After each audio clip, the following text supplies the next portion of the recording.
سہاروں کو اپنا بنا لیجئے، سایہ عافیت میں بسا لیجئے۔ ہم امید کرتے ہیں کہ آپ خیریت سے ہوں گے۔ حضرت عمر رضی اللہ تعالیٰ عنہ کے زمانے میں ایک پرہیزگار نوجوان تھا۔ وہ مسجد میں گوشہ نشین رہتا تھا اور اللہ کی عبادت میں مصروف رہتا۔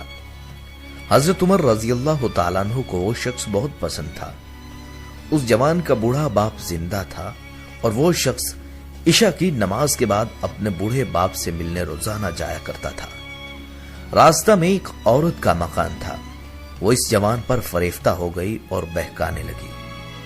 روزانہ دروازے پر کھڑی رہتی اور جوان کو دیکھ کر بہکایا کرتی۔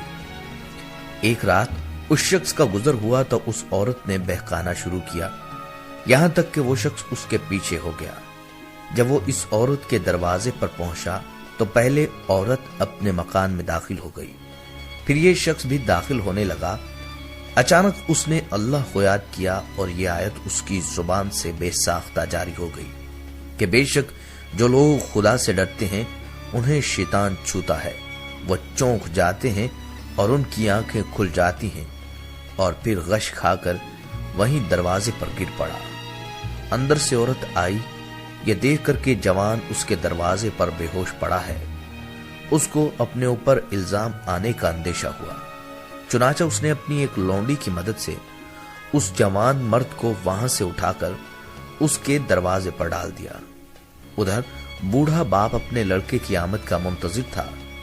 جب بہت دیر تک وہ نہ آیا تو اس کی تلاش میں گھر سے نکلا، دیکھا کہ دروازے پر بے ہوش پڑا ہے۔ بوڑھے نے اپنے گھر والوں کو بلایا، وہ اس کو اٹھا کر اپنے گھر کے اندر لے گئے۔ رات کو وہ نوجوان ہوش میں آیا۔ باپ نے پوچھا، بیٹا تجھے کیا ہو گیا؟ اس نے جواب دیا، خیریت ہے۔ باپ نے واقعے کی حقیقت دریافت کی تو اس نے پورا واقعہ بیان کر دیا۔ پھر باپ نے پوچھا، وہ کون سی آیت تھی جو تو نے پڑھی؟ یہ سن کر بیٹے نے آیت پڑھ کر سنائی اور پھر بے ہوش ہو کر گر پڑا۔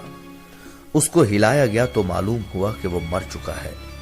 چنانچہ رات ہی کو دفن کر دیا گیا۔ جب صبح ہوئی اور حضرت عمر رضی اللہ تعالیٰ عنہ کو اس کے انتقال کی خبر ملی تو مرحوم کے بوڑھے باپ کے پاس تعزیت کے لیے گئے۔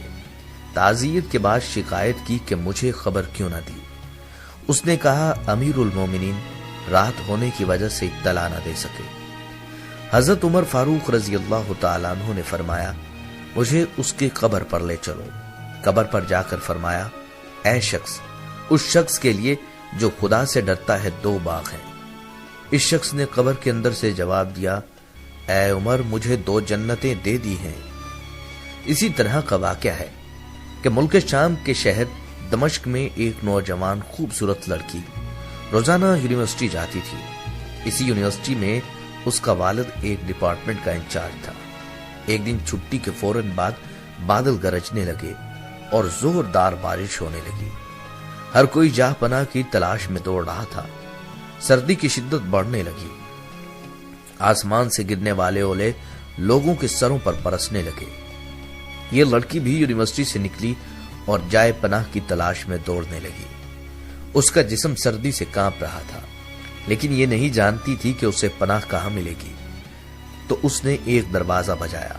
گھر میں موجود لڑکا باہر نکلا اور اسے اندر لے آیا۔ بارش تھمنے تک اپنے گھر میں رہنے کی اجازت دی۔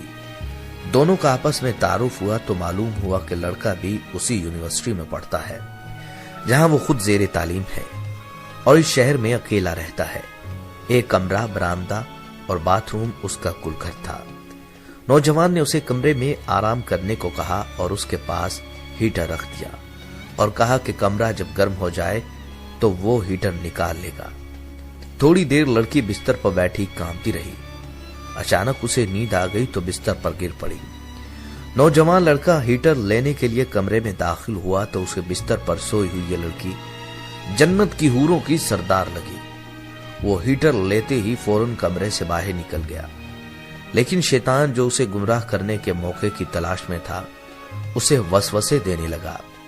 اس کے ذہن میں لڑکی کی تصویر خوبصورت بنا کر دکھانے لگا۔ تھوڑی دیر میں لڑکی کی آنکھ کھل گئی۔ جب اس نے اپنے آپ کو بستر پر لیٹا ہوا پایا تو بڑبڑا کر اٹھی اور گھبراہٹ کے عالم میں بے تحاشا باہر کی طرف دوڑنے لگی۔ اس نے برآمدے میں اسی نوجوان کو بے ہوش پایا۔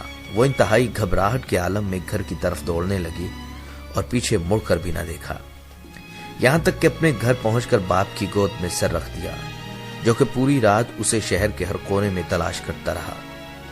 اس نے باپ کو تمام واقعہ منوان سنا دیا اور اسے قسم کھا کر کہا کہ میں نہیں جانتی جس عرصہ میری آنکھ لگی تو میرے ساتھ کیا کیا گیا۔ اس کا باپ انتہائی غصے کے عالم میں اٹھا اور یونیورسٹی پہنچ گیا اور اس دن غیر حاضر ہونے والے طلباء کے بارے میں پوچھتا رہا۔ ایک لڑکا شہر سے باہر گیا ہے اور ایک بیمار ہے، ہسپتال میں داخل ہے۔ باپ ہسپتال پہنچ گیا، اس نوجوان کو تلاش کرنے لگا تاکہ اس سے اپنی بیٹی کا انتقام لے سکے۔ ہسپتال میں اس کی تلاش کے بعد جب اس کے کمرے میں پہنچا تو اسے اس حالت میں پایا کہ اس کے دونوں ہاتھوں کی انگلیاں پٹیوں سے بندھی ہوئی تھی۔ اس نے ڈاکٹر سے اس مریض کے بارے میں پوچھا تو ڈاکٹر نے بتایا جب یہ ہمارے پاس لایا گیا تو اس کے دونوں ہاتھ جل چکے تھے۔ باپ نے نوجوان سے کہا، تمہیں اللہ کی قسم ہے، مجھے بتاؤ کہ تمہیں کیا ہوا۔ باپ نے اپنا تعارف نہیں کروایا۔ وہ بولا، ایک لڑکی کل رات بارش سے بچتی ہوئی میرے پاس پناہ لینے کے لیے آئی۔ میں نے اسے اپنے کمرے میں پناہ تو دے دی، مگر شیطان مجھے اس کے بارے میں پھسلاتا رہا، تو میں اس کے کمرے میں ہیٹر لینے کے بہانے داخل ہوا۔ وہ سوئی ہوئی لڑکی مجھے جنت کی حور لگی، میں فوراً باہر نکل آیا، لیکن شیطان مجھے مسلسل اس کے بارے میں پھسلاتا رہا اور غلط خیالات میرے ذہن میں آتے رہے۔ تو جب بھی شیطان مجھے برائی پر اکساتا، میں اپنی انگلی آگ میں جلاتا تاکہ جہنم کی آگ اور اس کے عذاب کو یاد کروں اور اپنے نفس کو برائی سے باز رکھ سکوں، یہاں تک کہ میری ساری انگلیاں جل گئیں اور میں بے ہوش ہو گیا۔ مجھے نہیں پتا کہ میں ہسپتال کیسے پہنچا۔ یہ بات سن کر باپ بہت حیران ہوا، بلند آواز سے چلایا، اے لوگو گواہ رہو، میں اس پاک سیرت لڑکے سے اپنی بیٹی کا نکاح کرتا ہوں۔ سبحان اللہ، یہ ہے اللہ سے ڈرنے والوں کا ذکر۔ اگر اللہ کا خوف نہ ہوتا تو اس لڑکی کی عزت محفوظ نہ رہ سکتی۔ جو بھی لڑکا یا لڑکی ناجائز تعلقات قائم کرتے ہیں یا غیر شرعی دوستیاں یا محبت کرتے ہیں تو وہ اپنے اس برے فعل کو چھپانے کی حتی الامکان کوشش کرتے ہیں۔ وہ چاہتے ہیں کہ والدین ان کاموں سے بے خبر رہیں، حالانکہ وہ یہ بھی جانتے ہیں کہ اللہ ان کے ہر فعل سے باخبر ہے، پھر بھی ان کے دل میں اللہ کا خوف پیدا نہیں ہوتا۔ ایسا کیوں؟ کیونکہ والدین نے بچپن سے ان کے دل و دماغ میں اللہ کے خوف کی بجائے اپنا ذاتی خوف، رعب، دبدبا، سزا کا ہی ڈر بٹھایا۔ اس لیے آج وہ اللہ سے بے پرواہ ہو کر والدین سے چھپ کر گناہوں کا ارتکاب کرتے ہیں۔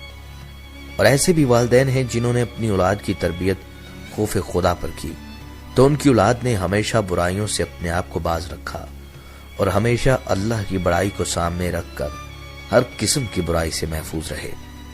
آج ہم خدا کو بھول چکے ہیں، ہمیں تو یہ ڈر بھی نہیں ہوتا کہ کل کو دربار خداوندی میں حاضر ہونا ہے۔ خوف خدا کو پس پش ڈال چکے ہیں، گناہوں کی لذتوں میں مست اپنی زندگانی کو تباہی کی دلدل میں پھینکتے جا رہے ہیں۔ ایک ایک سیکنڈ جب گزرتا جا رہا ہے تو قیامت بھی قریب ہوتی جا رہی ہے۔ آج ہم ہر قسم کے گناہ کے لیے تیار ہیں، روز بروز گناہوں میں اضافہ کر کے کندھوں پر موجود دو فرشتوں میں بائیں فرشتے کو خوب دھکا دیتے ہیں۔ ان تمام گناہوں سے دور رہنے کی تجویز کیا ہوگی کہ اگر ہم ہر وقت یہ دھیان رکھیں گے کہ اللہ ہمیں دیکھ رہا ہے اور اللہ تعالی ہر چیز پر قادر ہے، اور اس پر بھی قادر ہے کہ زمین کو جو حکم کریں کہ فلاں آسی کو نگل لو، تو ہمارا کیا حال ہوگا۔ اگر یہ سوچ و فکر بن جائے تو انشاءاللہ گناہوں کی نحوست سے ہاتھ دھو بیٹھیں گے۔ دعا ہے اللہ تعالی ہمیں گناہوں سے بچنے کی توفیق اور ہر وقت خوف خداوندی عطا فرمائے، آمین۔ السلام علیکم ورحمۃ اللہ وبرکاتہ۔